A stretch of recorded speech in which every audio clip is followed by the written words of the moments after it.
We have played Dokkan for over 10 years now. This game has had tons of highs and some very low lows. But after a whole lot of trial and error throughout the years, I believe we're in a state where we can ask, is Dokkan officially in the best and healthiest place it's ever been? Well, in this video, I want to discuss with you guys and see your opinions on the current state of the game compared to how things used to be. First of all, we got to talk about how much free-to-play has changed over the course of this game's existence. Free-to-play used to be a complete joke when Dokkan started out. There was only a few units that were actually really solid, and as time progressed, they almost forgot about it. But then around the 8th anniversary, things started to change, and they really locked in. But now, by the 10th year, we've got units like Demon King Piccolo, LR Bardock, and the Saiyan Saga like free-to-play team that you get just for downloading the game and doing those missions. All of these units are like very solid for free units. Like, sure, they don't stack up to a 10th anniversary LR, but they are honestly really good and really solid for what you have to do to get them. They're very, very easy to get, very easy to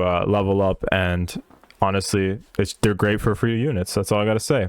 The next thing I gotta talk about is how much better it is to be a player who doesn't spend as much money on, stones and stuff and tickets, because now we've got pity coins for, if you get shafted, at least you can still get the new unit after spending 1,000 stones on the new banner like Tao, right? Because I think it's like 200 green coins or whatever, but like anniversary banners, you needed 500 of the special coins to buy the new unit, which is understandable. The anniversary is a big thing, but anyways, pity coins are great in my opinion. Guaranteed featured units, like once again on the Tao banner, which is another great thing. At least you're guaranteed getting something. You're not just getting garbage. The other thing that I think is amazing is the free tickets that they started to do. That is one of the best things they've ever done, dude.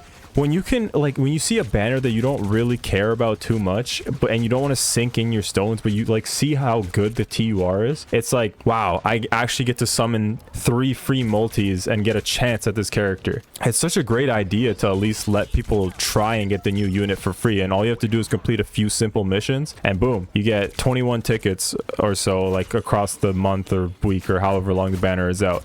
And sometimes you might pull the new unit. I actually got LR Kale and Caulifla off of the ticket multi-summon, and I was so happy.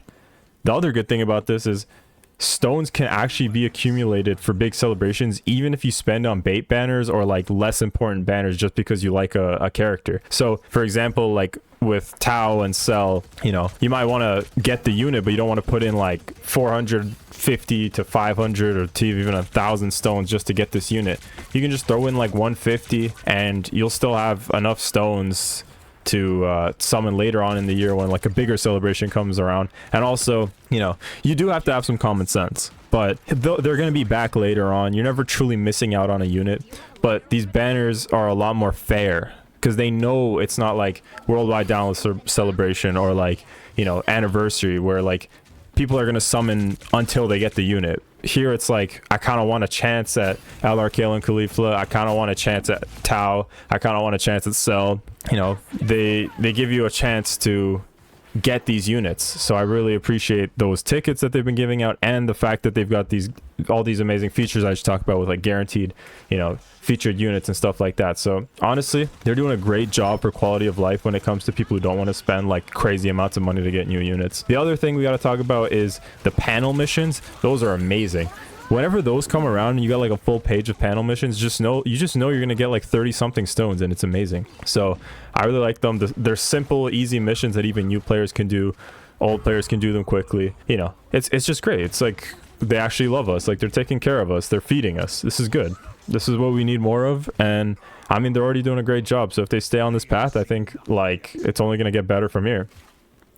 Now, the other great thing I like is how there's tons of growth events and missions for new players to catch up. There's like the ways to get orbs. There's the Whis event, which is not the best, but honestly, like it's decent enough for a new player. But anyways, we're mostly talking about like the Link skill orbs, daily Turtle School training, which is another great one for both XP and leveling up Links. And you get a bunch of Hercule statues. Sometimes you get Kai, so you even get stones for a certain amount of completions. All these growth events are great. And then every time there's a celebration, they bring around like the Goku's family meet event or whatever. Pause, but you know what I mean. Anyways, yeah, so they got all these great growth events. I'm super like impressed with what they're doing. The next thing that's really great is how many challenging events there are. Like, and they're not just releasing hard red zones. They're doing things like battle hardened foes, They're doing Festival of Battles, and even All Out Battles, which is like that new Super Saiyan Goku one. I'll put it up on screen. But anyways, they're doing like tons of unique different things, different types of challenges too. Like the All Out Battle is like slightly easier, but it's still a very challenging event. It's just so that you can bring team limitations. Well, you guys know what I mean when they want you to bring a certain category, right? So you can bring certain categories that aren't as strong, and you can still succeed just to complete that challenge for the stones and stuff, right? Like, it's really nice to have little things like that, because you get to use older characters, different characters. You can use non-meta teams. All these events have their own kind of teams, and I hope Festival of Battles eventually gets like another stage or something, because that would be really cool. Or like just something similar. Anyways, if they keep up this streak of all these like making new types of difficult content, I don't think anyone will complain. Also, yeah, like I said, tons of innovation with the boss fights, and there's tons of innovation with new units. Like, I really like how they did like PyCon, and how they did int hit. Those are like, you know, not the most insane popular characters like Gogeta and Vegito, but even they got treated very well. Even Tao got treated pretty well, for being honest. Like, his damage is crazy. He can hold his own. He's a good unit. Cell, Perfect Cell was great. The innovation I'm talking about though is like, Hit has such a cool kit. He goes from stacking regularly to stacking greatly. Then we got like PyCon with his lock-in mechanic. Honestly, it's just cool. Like, he has his own thing, because you can't just make a transformation unit for everyone. Not everyone has a transformation, but you can still make such a cool unit by just letting him lock in. Easy A's have been mostly on point, and even the worst Easy A, like, I mean, let's be honest, Captain Ginyu was not the best Easy A. He's still really solid, in my opinion at least. Like, he's gonna have use elsewhere. He's not the most amazing unit in the hardest content, but he's still gonna have use elsewhere, and he's gonna help people complete older missions that you may have struggled with, like a Super Battle Road or something. So honestly, I don't even think he's the worst. Like, he's not a bad Easy A. He's just not on par with something like, you know, Tech, Kale, and Caulifla, who were just the most insane stacking unit we've ever got. Next up, the thing we gotta talk about is the fact that I kind of already went over this, but there's a lot of non-meta units that have managed to sneak their way back into like conversation of like being a top unit. But I wouldn't say they're like top 10. I'm just saying like STR Cell, like a lot of people skipped him, but as more tournament participant units came out, everyone realized that this Cell was actually like perfect this whole time. Haha. But yeah, so like I just like how not everything just gets aged out the second a big celebration comes out. Like, you can still use you can even use some of the 2024 units, right?